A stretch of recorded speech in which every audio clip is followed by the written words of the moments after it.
ಆ ಮನೆಯೊಡತಿ ಗಂಗಮ್ಮ ತೊಟ್ಟಿಲವನ ಕಂದಮ್ಮ ಮುಂಗುಸಿಯಲ್ಲದೆ ಬೇರೇನು ಮಗುವಿನ ಆಟಕ್ಕೆ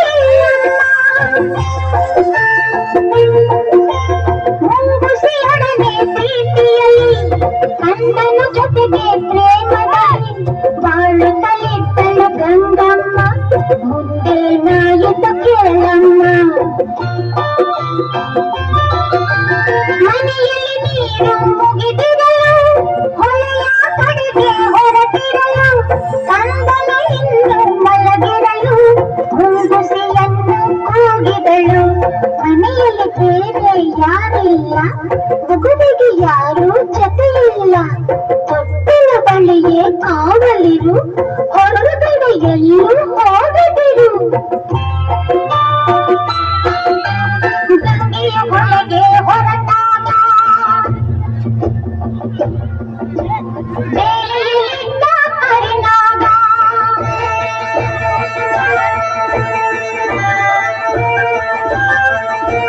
ಸರಸರ ಹರಿಯಿತು ರಭಸದಲ್ಲಿ ಮನೆಯನ್ನು ಸೇರಿತು ನಿಮಿಷದಲ್ಲಿ.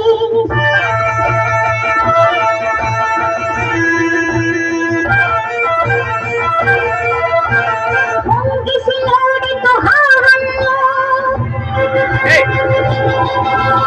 ತೊಟ್ಟಿಲ ಬಳಿಗೆ ಬರುವುದನು.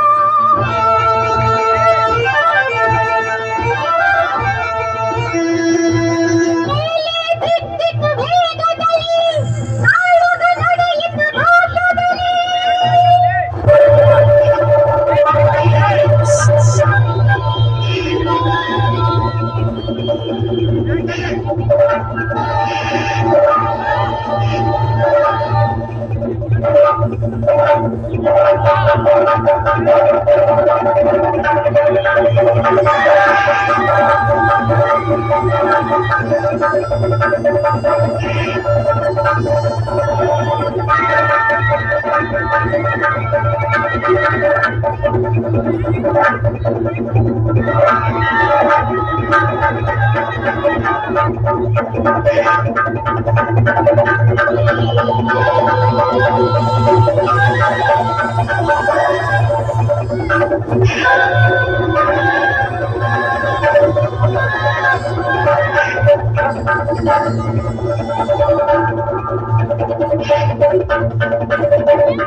ಸೋತಿತು ಹಾವು ಜಗಳದಲ್ಲಿ, ಮುಂಗುಸಿ ಗೆಲುವಿನ ಹರುಷದಲ್ಲಿ. ಹಾವಿನ ಪ್ರಾಣವ ಹೀರಿತ್ತು, ಬಾಯಲ್ಲಿ ರಕ್ತವು ಚಿನ್ನಗಿತ್ತು. ಗಂಗೆಯು ನೀರನ್ನು ತರುತ್ತಿರಲು ಕೈ ಬಳೆದಾದವು ಕೇಳಿಸಲು. ಮುಂಗುಸಿ ಬಾಗಿಲ ಬಳಿ ಬರಲು ಬಾಯಲ್ಲಿ ರಕ್ತದ ಕಲೆ ಇರಲು. ಬೆಚ್ಚುತ್ತ ಗಂಗೆಯು ನೋಡಿದಳು, ಮಗುವನ್ನು ಕೊಂದಿದೆ ಇದು ಎಂದು.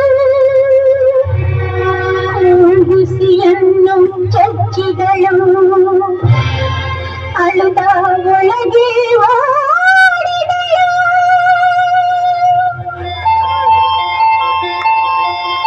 ತೊಟ್ಟಿಲ ಕಂದನು ನಗುತ್ತಿದ್ದು, ನೆಲದಲ್ಲಿ ಹಾವು ಸತ್ತಿತ್ತು. ದುಡುಕಿದ ಬುದ್ಧಿಗೆ ಬಲಿಯಾಗಿ ಮುಂಗುಸಿ ಕಥೆಯು ಮುಗಿದಿತ್ತು. ಕೇಳಿದ್ದು ಸುಳ್ಳಾಗಬಹುದು, ನೋಡಿದ್ದು ಸುಳ್ಳಾಗಬಹುದು. ಕೇಳಿದ್ದು ಸುಳ್ಳಾಗಬಹುದು, ನೋಡಿದ್ದು ಸುಳ್ಳಾಗಬಹುದು. ನಿಧಾನಿಸಿ ಯೋಚಿಸಿದಾಗ ನಿಜವು ತಿಳಿಯುವುದು. ನಿಧಾನಿಸಿ ಯೋಚಿಸಿದಾಗ ನಿಜವು ತಿಳಿಯುವುದು. ಪ್ರತ್ಯಕ್ಷವಾಗಿ ಕಂಡರೂ ಪ್ರಮಾಣಿಸಿ ನೋಡುವ ಪ್ರಮಾಣವನ್ನು ಸಾರುತ್ತದೆ. Thank you Chandra.